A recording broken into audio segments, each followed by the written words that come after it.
ታዲያ ተቀመጡ። አይ አይቀመጡም። ለምን እትዬ? መሄድ አለብን። ታዲያ ደርሷል እኮ ጎረስ ጎረስ አድርጋችሁ ትሄዳላችሁ። ድንብላል አይቀመጡም አልኩሽ እኮ። ምንድነው እትዬ? ተቆጡኝ እኮ። ምን ነገሩ አልገባኝም ለማለት ነው። እትዬ ምን ተፈጥሮ ነው? ድንብላል ዝም ብለሽ አሁን ሰዎቹን አድምጫቸው። ወይኔ አቦይ አባቴ፣ እንደፈራሁት ወንድሜ አንድ ነገር ሆኖ ነው አይደል? ኧረ እንደዛ ነው ነገሩ። ወይ እድሌ፣ እኔ እኮ በደንብ ሳይሻልክ አትሂድ ብዬው ነበር። ድንብላል ምንድን ነው የምታወሪው? ታዲያ እንደዚህ እንደ መርዶ ነጋሪ ሶስቱ ናቸው የመጣችሁት። የወንድሜ መርዶ ልታረዱኝ አይደል? ምንድን ነው የምታወሪው? የምን መርዶ ነው? ሆን ብላ ነው እያስመሰለች። እትዬ እባክዎትን፣ በቃ እኔ ይረጋጋለሁ። እርሶ ብቻ ቁርጡን ይንገሩኝ። ፖሊሶች ናቸው። ፖሊስ ደግሞ? ፖሊስ እዚህ ምን ይሰራል? አንቺን ለመውሰድ ነው የመጡት። የት ነው የሚወስዱኝ? ወደ ጣቢያ ነው የምንወስድሽ። ለምን? ለጥያቄ ትፈልጊያለሽ? እትዬ ምንድን ነው ነገሩ? እኔ ምንም ነገር አልገባኝም። ሰዎቹ የሚሉሽን ብትሰሚ ጥሩ ነው። አልገባኝም። ቆይ ማለቴ ምን አጥፍቼ ነው? እሱን ጣቢያ ስንደርስ ትነግሪናለሽ። እትዬ ምንድን ነው ነገሩ? ቆይ በቃ አሁን መሄድ ትችላላችሁ። እኔ ምንም አልገባኝም። እትዬ እባክዎት የሆነ ነገር አድርጉ። እትዬ ወይዘሮ ሜላት ያለውን ነገር ጣቢያ መጥተው መጠየቅ ይችላሉ። እሺ፣ እናመሰግናለን።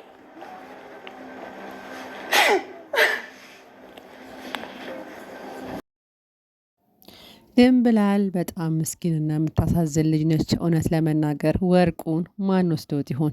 እስካሁን ድረስ ያልተፈታ ህልም ነው። ምክንያቱም ድንብላል እንኳን ወርቅ ልሰርቅ እዚህ ቤት የተቀመጠችው ያለ ደሞዝ ነው።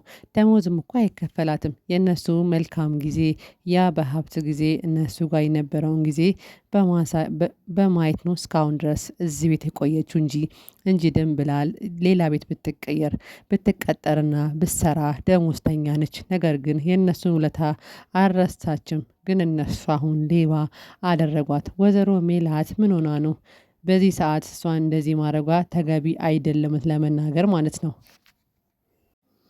ተምቹ ይሄን ነገር ሲሰማ በጣም ተናደደ። ምክንያቱም ፍቅረኛው ነችና መታሰሯን አልፈለገም።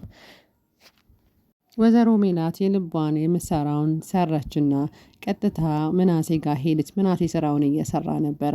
ያለውን ነገር ነገረችው። ሰው እስቲ ምናሴ ይህ ስራ እኮ ቢቀርብ ይቻላል። እጅህን እንዳትወጋ ጫማ እየሰፋ ነበርና እጅህን እንዳትወጋ። ይሄ ነገር ምንም አላማ እማዬ፣ እኔ እኮ ምንም ማድረግ አልችልም። ያለውን ነገር እየሞከርክ ነው። ግን ይህን ጫማ ሰፍተ ስንት ነው ብር የሚከፈልህ? እኔ እኮ ብርም ይሄን ያህል ክፈሉኝ ብዬ አልናገርም። አዲስ ስለሆንኩኝ ለመሞከር ነው። እውነት ለመናገር ምናሴ እያደረገ ያለው ነገር በጣም ጥሩ ነው። ጎበዝ ነው። ስራ የለኝም ብሎ አልተቀመጠም። ወይ ደግሞ እንደ ዘመናዊ ወጣቶች ለመስረቅ አልሄድም። አንዳንድ ሰዎች አሁን በዚህ ዛት ከሀብት ወደ ችግር ሲገቡ ብዙ ነገሮችን ያደርጋሉ። ነገር ግን እሱ ይሄንን ስራ የምሰራው ነገሮቹ እንዲቀየሩ የአቅሜን እየሞከርክ ነው አለ።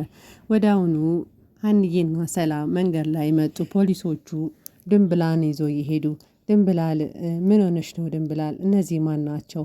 እነዚህማ አላቃቸውም። ታውቂያቸዋለሽ? አላቃቸው። ፖሊሱ መታወቂያውን አሳያቸው።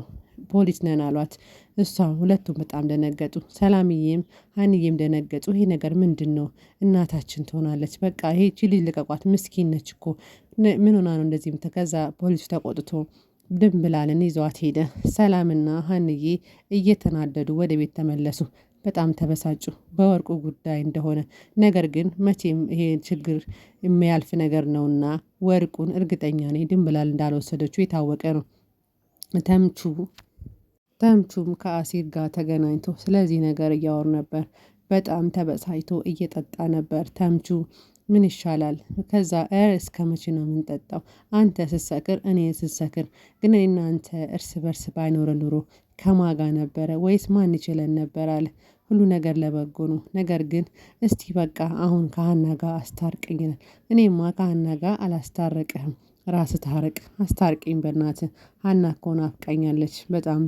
አሲርን በጣም በናፍቆት ሀንዬን እየናፈቃት ነው።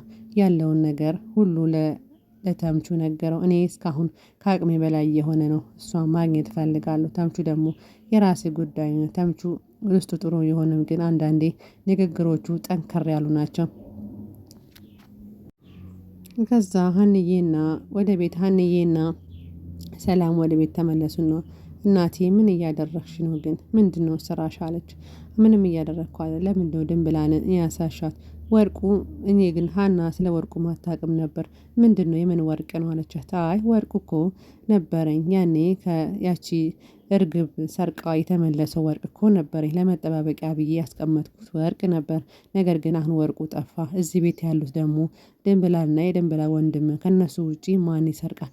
ተይ እማዬ በኋላ ታፍሪበታለሽ ብላ በጣም ተናደደች።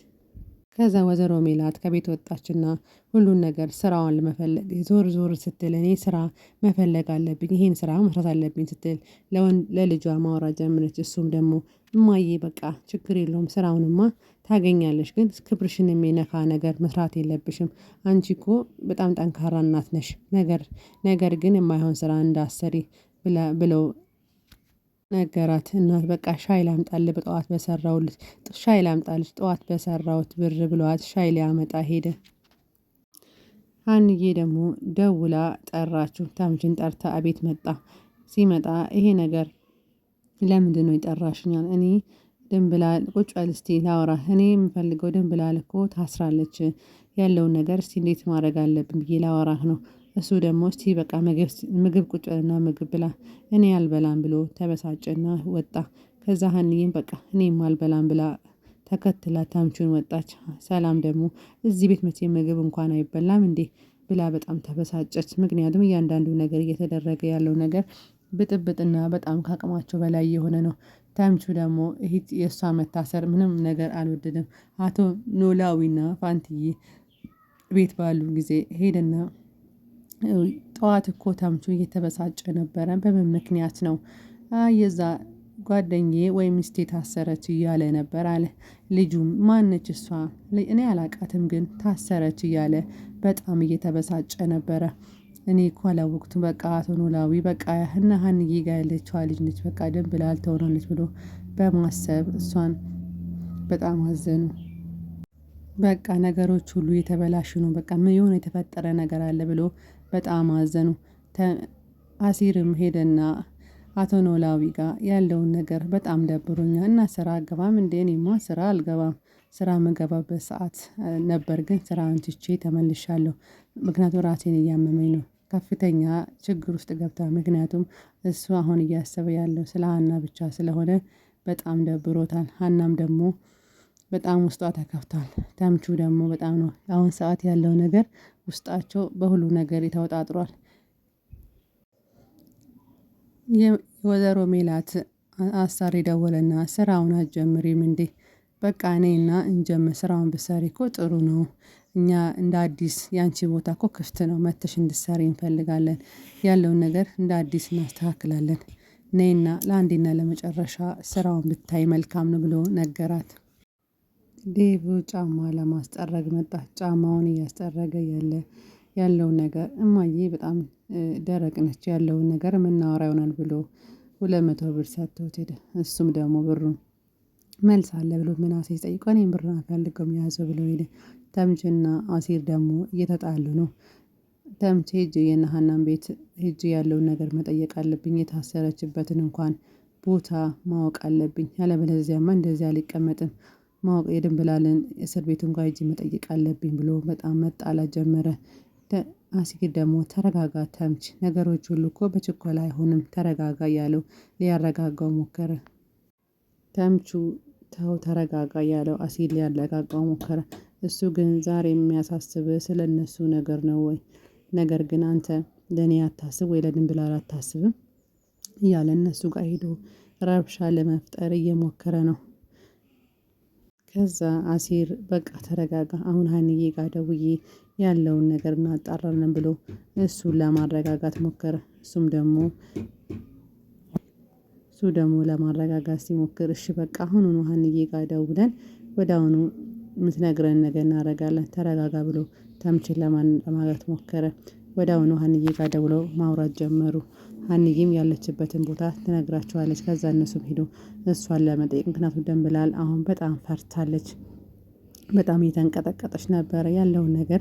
እሷ እስካሁን ድረስ እነሱ ጋር በሰላም የኖረች ስለሆነ የዚህ ሁሉ ችግር መንስኤ ማን እንደሆነ መቼ መጨረሻ የሚወጣ ይሆናል።